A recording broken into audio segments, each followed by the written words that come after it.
Segunda, 17 de janeiro. Verso para memorizar.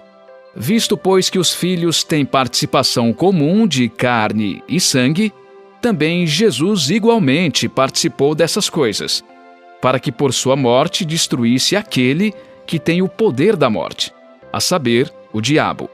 Hebreus 2:14. Não se envergonha de chamá-los de irmãos. Hebreus diz que Jesus não se envergonhava de nos chamar de irmãos. Apesar de ser um com Deus, nos abraçou como parte de sua família. Essa solidariedade contrasta com a vergonha pública que os leitores de Hebreus sofreram em suas comunidades. Ouça Hebreus 11, 24 a 26. Pela fé, Moisés, sendo o homem feito, recusou ser chamado filho da filha de Faraó, preferindo ser maltratado junto com o povo de Deus a usufruir prazeres transitórios do pecado. Ele entendeu que ser desprezado por causa de Cristo era uma riqueza maior do que os tesouros do Egito, porque contemplava a recompensa. Pergunta 3. De que forma as decisões de Moisés exemplificam o que Jesus fez por nós? Você já imaginou o que significava para Moisés ser chamado de filho da filha de Faraó? Ele foi uma figura importante no império mais poderoso da época. Recebeu o mais alto treinamento civil e militar e se tornou notável. Estevão disse que Moisés era poderoso em palavras e obras. E ele havia se tornado favorito dos exércitos do Egito, e o faraó tinha resolvido fazer de seu neto adotivo seu sucessor no trono. Moisés abandonou esse privilégio ao escolher se identificar com os israelitas, escravos, sem instrução e sem poder. Ouça Mateus 10, versos 32 e 33. Portanto, todo aquele que me confessar diante dos outros, também eu o confessarei diante de meu Pai, que está nos céus. Mas aquele que me negar diante das pessoas, também eu o negarei diante de meu Pai, que está nos céus. 2 Timóteo 1, verso 8 e 12.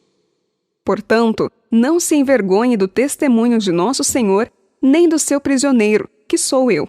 Pelo contrário, participe comigo dos sofrimentos a favor do Evangelho, segundo o poder de Deus.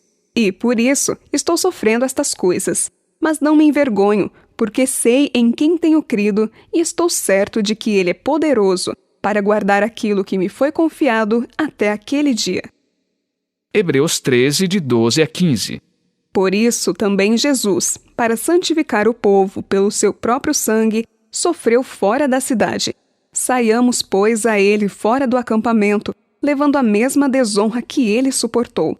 De fato, não temos aqui cidade permanente, mas buscamos a que há de vir. Por meio de Jesus, pois, ofereçamos a Deus, sempre, sacrifício de louvor, que é o fruto de lábios que confessam o seu nome. Pergunta 4. O que Deus nos pede?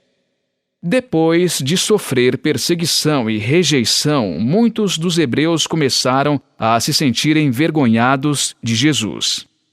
Por suas ações, alguns correram o risco de expor Jesus à zombaria, em vez de honrá-lo. Assim, Paulo constantemente chamou os leitores a conservar firme a confissão de sua fé. Deus quer que reconheçamos Jesus como Deus e nosso irmão. Como Redentor, Ele pagou nossa dívida. Como nosso irmão, foi enviado pelo Pai para mostrar o caminho para sermos conformes à imagem de seu Filho, a fim de que Ele seja o primogênito entre muitos irmãos. Jesus decidiu nos abraçar como irmãos. Por que isso foi muito mais significativo do que as ações de Moisés? E o que nos diz sobre o amor de Deus por nós?